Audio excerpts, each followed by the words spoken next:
You find yourself walking in the park, catching butterflies and having a good time, when all of a sudden you run into a casino. Innocently, you give it a try, until you surprise you win.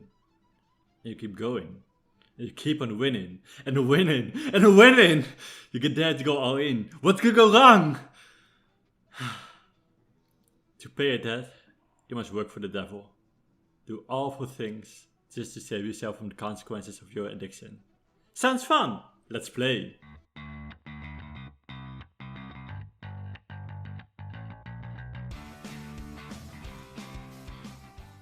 Addiction is a chronic disease.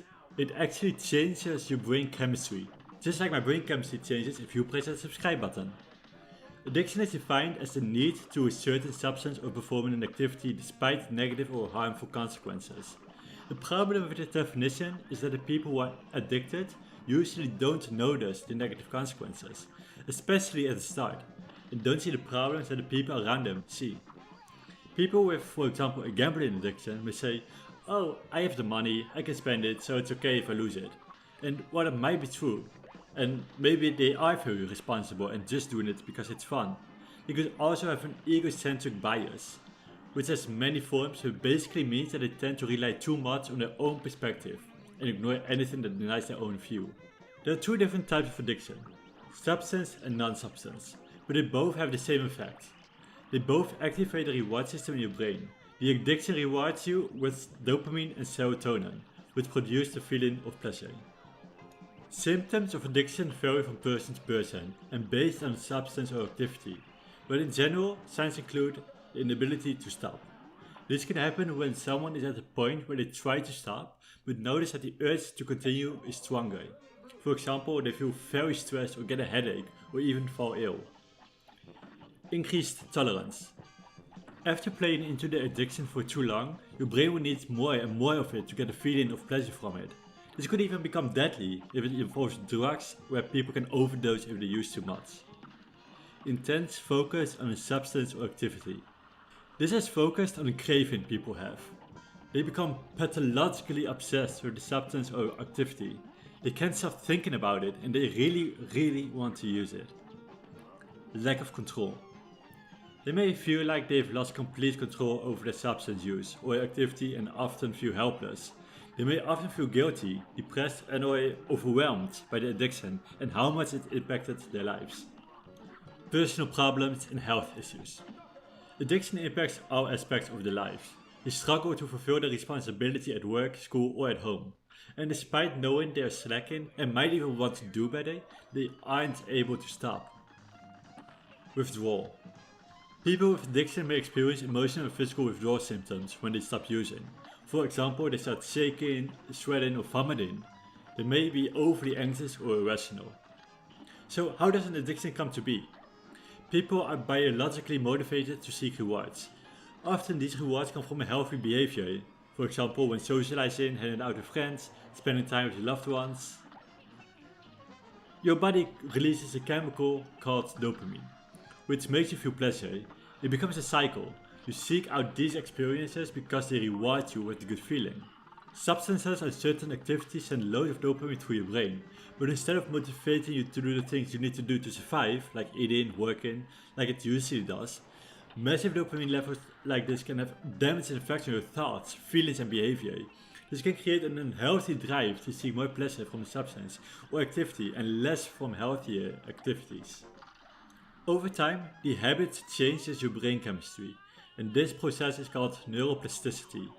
Check out my other video to learn more about that. And after a while, you become desensitized to the effects. You need more and more to produce the same effect, and so it becomes an addiction that's spiraling out of control. So, this is how addiction works, but what causes people to become addicted? First off, genetics. Studies show that genetic factors are responsible for about 50% of the vulnerability to any addiction. What this means is that about half of the addicted are genetically sensitive. This also means that there are many people who walk around with this sensitivity without even knowing about it. And most of this has genetically been given from them from the parents or grandparents. Mental health conditions. Genetics isn't the only possible cause for addiction. There's a strong link between addiction and mental health conditions, such as depression, post-traumatic stress disorder and bipolar disorder. About half of the people who experience a mental health condition will also experience an addiction disorder, most often those which involve substances. It can also develop later on in life. If, for example, you experience traumatic event as a child, this also could develop into an addiction later on in life. Environmental factors.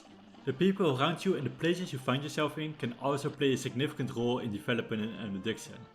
If you see an addiction in the people around you, or if you get exposed to a lot of the substances or activity, it's easier to get addicted. In some cases, this can even work twice as much against you if you see one of your parents being addicted to something. Then it might be both genetically a risk and an environmental risk. Being in a stressful situation also increases the risk. If you're under a lot of stress, it's even more tempting to get dopamine through substances or an activity. And if that's the only moment in the day where you get the dopamine, it can become addiction very fast. So let's take a look at Cuphead. How can it happen that he goes to the casino and plays so much that he loses everything he owns? Generic. There's not a lot to go on, since there are only a very few interactions with the Elder Kettle. But there are some hints that the Elder Kettle has run into the devil himself. And since he's the owner of the casino and has a lot of people who are in debt to him, it could be that Elder Kettle had battled his own addiction. For example, he says, "I know you don't want to be a pawn of the devil." Has he been a pawn himself? Is he speaking from experience? Also, he gives the potion to give Cuphead's power. Why does he have this? Has he been on the same path as before? Maybe. Mental health. Well, they seem to be very okay with just killing everyone, but besides that, the brothers seem to be jolly and easygoing, staying optimistic through tough times. They don't seem to have any mental health problems. Environmental. Cuphead and Mugman accidentally walk into the casino, meaning it's probably very easy to be exposed to it. If there's a flashing casino right outside, then I'd probably too be enhanced to go in and try it out. Once inside, they see people play and think to themselves, "I wanna try that too." They're successful and win a lot. This activates their reward system in their brain. They get heaps and heaps of dopamine and they keep on winning. It feels amazing and they can't stop. One big risk to take everything, and they lost everything. The situation they found themselves in forced them into continuing. They couldn't stop and took it too far, and now they have to work for the devil to pay away the debt. Only because they couldn't stop. Lannister always pays his debts. Good thing there are a few ways to deal with addiction, and sadly none of them are easy. And if you are struggling with addiction and you do want to quit, I strongly advise that you find someone who can guide you through the process. That being said, let's dive into it. Support groups. Many people manage addiction with the help of a support group. For example, a well-known group might be the Alcoholic Anonymous. Groups like these not only support the addict himself, but also the family members and friends of people. Those groups offer people the opportunity to share experience and find ongoing support. This support can guide them through a life where they aren't being controlled by the addiction. Therapy. A therapist can also help addicts. There are different types of therapy that help people with addiction get new perspective and change their behavior. Some possibilities are psychotherapy, talking through the problem, cognitive behavioral therapy, unlearning certain habits and replacing them with healthier ones, or group therapy, which has overlap with the support group but has a bigger focus on the psychological side of things. Rehabilitation. They wanted me to go to rehab, but I said no. In rehab, addicts are provided through structured counseling and coaching, education and the support system. Depending on the kind of addiction you have, you can either live at a rehab facility or visit one for scheduled sessions.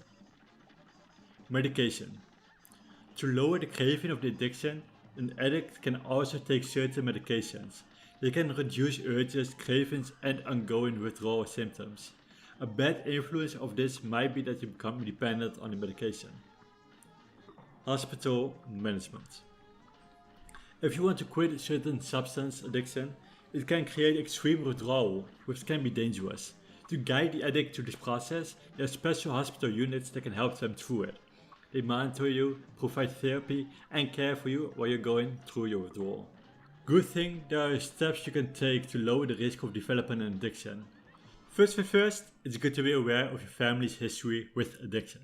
If members of your direct family have struggled or are struggling with addiction, chances are you are more likely to be vulnerable to become addicted. Knowing this can help you make choices on how you want to handle possible addictive substances or activities. If you know you are more likely to be addicted, you can try to avoid or limit substances that have addiction potential. By avoiding exposure to certain substances or activities, the chances of getting addicted becomes a lot smaller. Of course, you can't avoid everything in life, and it's also okay to experiment and try new things. But making informed decisions and limiting yourself if you need to can help drastically. Last, developing a healthy way to deal with stress. The risk of substance use increases greatly during time of stress. It's important to turn to healthy coping mechanisms during these times, such as exercising, meditating, or learning a new hobby. It's better to be addicted to yoga than to crystal meth, even though Walter White might disagree. So, if you find yourself being addicted to my videos, just like and subscribe every video you watch. It helps, I promise. And if there aren't any more videos to watch, just drink a potion that gives you powers and go on a murdering spree.